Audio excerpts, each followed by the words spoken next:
The objective of supply chain is to provide the right item in the right quantity to the right place at the right time for the right cost. Logistics is a crucial foundation for operating a hospital, and it is typically the responsibility of supply chain to perform the logistics activities related to supplies and equipment on behalf of the hospital, and to do so in an efficient manner. This course is an introduction to logistics where you will learn about warehousing, common storage systems, packaging, packaging labeling, inventory, distribution management, and inventory put away.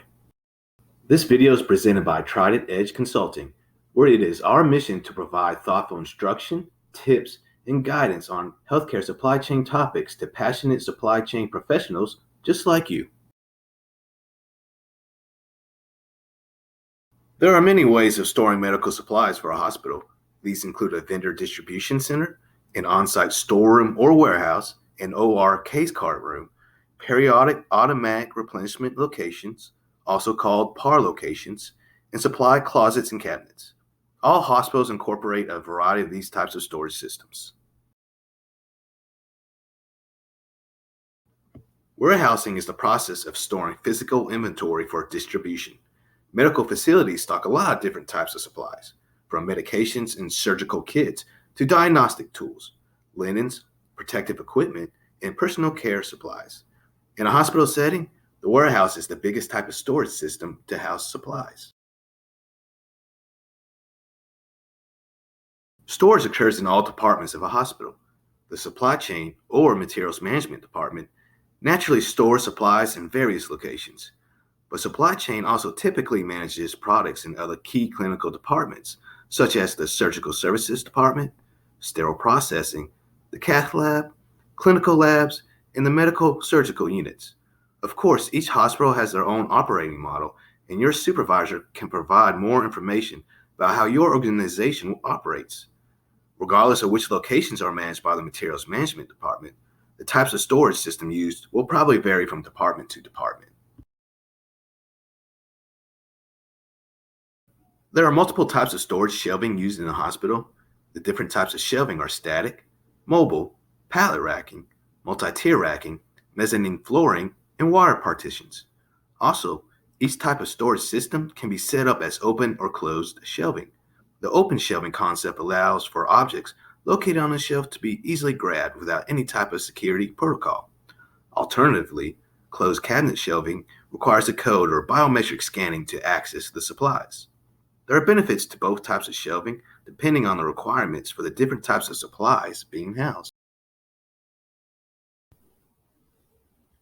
You should be aware of the different type of packages that may come through the loading dock.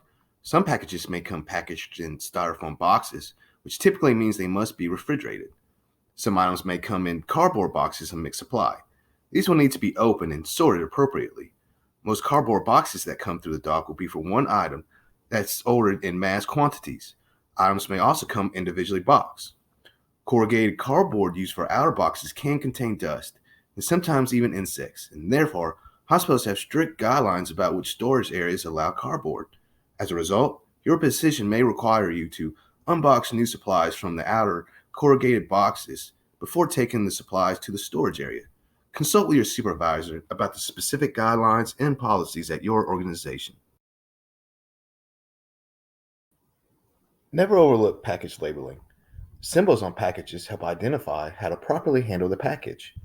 Some of the packaging symbols that you may encounter include an hourglass shape, which means it has an expiration date, so be aware of how soon an item will expire.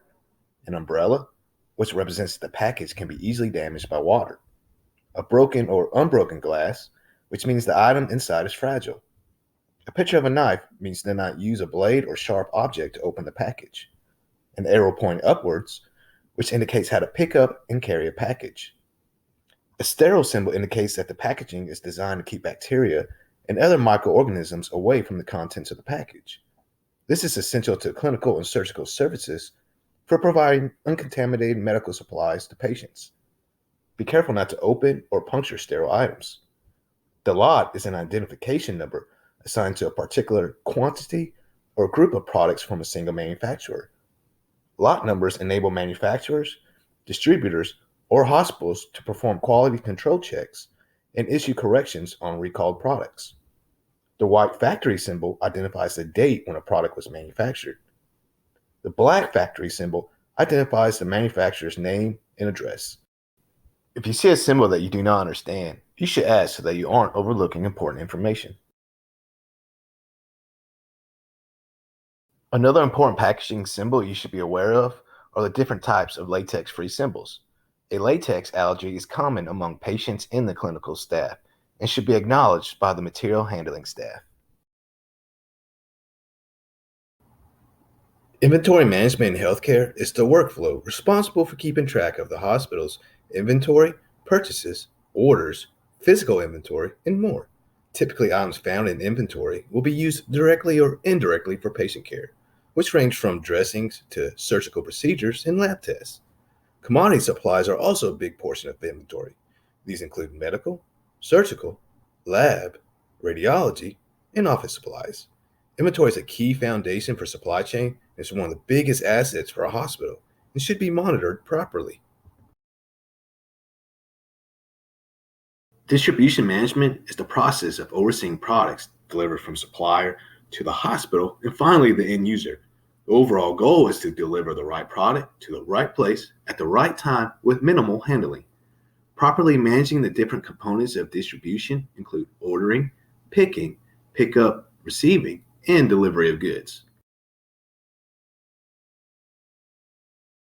Inventory put away is the process of placing storeroom or warehouse supplies into their assigned locations after receiving it in the inventory tracking system. At some hospitals, the initial transaction of receiving will automatically tell the software that the inventory has been put away. In this situation, it is important to physically put these items on the shelf in the storeroom or warehouse as soon as practical. Failure to put the items on the shelf quickly may result in pick lists being created for the purpose of picking these items, and the storeroom staff will be burdened with trying to find the items if they are not yet in their specified location in the storeroom. At other hospitals, there are two separate transactions that are required in the computer system whenever a storeroom or warehouse supply is received. The first transaction, performed by the receiving team, tells the computer system that the supplies have arrived. The second transaction, called the inventory put away transaction, tells the computer system that the supplies have made it to the shelf in the storeroom and therefore improves the picking process. In this two-step model, the initial transaction is performed by the receiving team, and the second transaction is performed by the staff member who physically puts the supplies on the shelf. Thank you for watching all the way to the end. If you enjoyed today's video, please like and subscribe so that we know that you specifically would like to see more of this type of content.